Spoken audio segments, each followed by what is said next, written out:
जय श्री राम। ओम हनुमते नमः। जय बजरंगबली। मंगलवार को हनुमान जी का विशेष दिन रहता है और हनुमान जी कलयुग के साक्षात देवता हैं। जितने हम उनकी शक्तियों का वर्णन करते हैं, जितना हम उनके बारे में जितने ज़ोर ज़ोर से उनके कृपा, चाहे सुंदरकांड पढ़िए चाहे हनुमान चालीसा पढ़िए, जितने तेज स्वर में ऊंचे उसमें हम उनका व्याख्यान करते हैं, उसको पढ़ते हैं, तो उतना ही ज़्यादा हनुमान जी की कृपा हमारे ऊपर बरसती है। जब भी उनका कोई भी पाठ करिए, चाहे सुंदरकांड करिए, चाहे हनुमान चालीसा पढ़िए, चाहे बजरंग बाण पढ़िए, कुछ भी पढ़िए, हमेशा घी का दिया जलाइए। घी का दिया जलाइए। अगर नहीं है तो ठीक है, मीठे तेल की भी दिया जल जाती है, पर घी का दिया जलाना चाहिए। और चाहे गुड़ चना भोग लगाइए, चाहे लड्डू, चाहे साथ में मीठा पान, रस भरा मीठा पान भी लगा सकते हैं, उनको भोग लगा सकते हैं। और मोतीचूर के लड्डू या मगज के लड्डू, कोई भी लड्डू चलता है, मतलब उनको, और तुलसी का ज़रूर उसमें रखना चाहिए, क्योंकि बजरंगबली जी लास्ट में बहुत खाना खाने के बाद भी उनकी भूख तृप्त नहीं हो रही थी, तब माता सीता ने उनके थाली में सिर्फ एक तुलसी रख दी थी। तुलसी देख करके उनकी भूख शांत हो गई थी। तो तुलसी ज़रूर लगाना चाहिए उनको भोग में, क्योंकि रामचंद्र जी के परम भक्त हैं श्री बजरंगबली जी।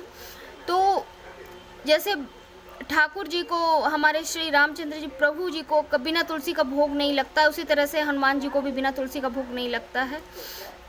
और जब भी उनका पाठ करिए तो बीच में चाहे कितना भी व्यवधान आए, बोलिए मत। अगर आपको बीच में बोलना पड़ता है या इधर उधर नज़र घुमाना पड़ता है तो फिर से आपका वो खंडित हो जाता है, आपको फिर से दोबारा करना पड़ेगा। बीच में कभी भी हनुमान चालीसा या सुंदरकांड को बीच में छोड़ना नहीं चाहिए, उसको पूरा करके ही उठना चाहिए।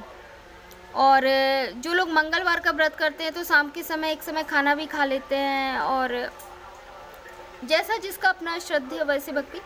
लेकिन एक विशेष है कि कोई भी अगर समस्या नहीं निपट पा रही है, कई सालों से परेशान हो चुके हैं, ख़ास तौर से किसी भी तरह की हेल्थ वाइज हो, चाहे लीगल इशू हो, कुछ भी हो, नहीं निपट पा रही है, तो एक प्रण लीजिए, एक संकल्प लीजिए, किसी भी दिन, चाहे मंगलवार को लीजिए चाहे शनिवार को लीजिए, कि 40 दिन तक हनुमान मंदिर जा कर के प्रणाम करके आना, सिर्फ उनके दर्शन करना डेली। 40 दिन का नियम लीजिए और उनसे प्रार्थना करिए वहाँ जा कर के कि हे बजरंगबली, हमें, हे हनुमान जी, हमें इस समस्या से हमें बाहर निकालिए। 40 दिन का वो करना पड़ता है। मतलब 100% है कि आपकी वो समस्या से आप बाहर आ ही जाएंगे। 40 दिन का नियम होता है इनके दर्शन का। और अगर नहीं कर पा रहे हैं तो सुंदरकांड सबसे बेस्ट है। थोड़े पहले दिन, पहली बार करने में टाइम लगता है, लेकिन जब आप उसको कंटिन्यू में ले लेंगे ना, तो वही मतलब 35 से 40 मिनट के बीच में ख़त्म हो जाता है। वही सुंदरकांड मतलब समाप्त हो जाती है। ख़त्म नहीं बोलना चाहिए, समाप्त बोलना चाहिए। चाहे रामायण हो चाहे सुंदरकांड, कोई भी ग्रंथ हो, समाप्त हो गई, ख़त्म नहीं बोलना चाहिए। तो इस तरह से हनुमान जी को प्रसन्न करने के लिए हम ये कर सकते हैं। और बहुत हो तो हवन कर सकते हैं। ओम हनुमते नमः, ये उनकी स्तुति प्रार्थना जो भी बोलिए, ओम हनुमते नमः का हम मंत्रा चैंटिंग कर सकते हैं, जाप कर सकते हैं उनके लिए। जय श्री राम, जय बजरंगबली, जय हनुमान जी।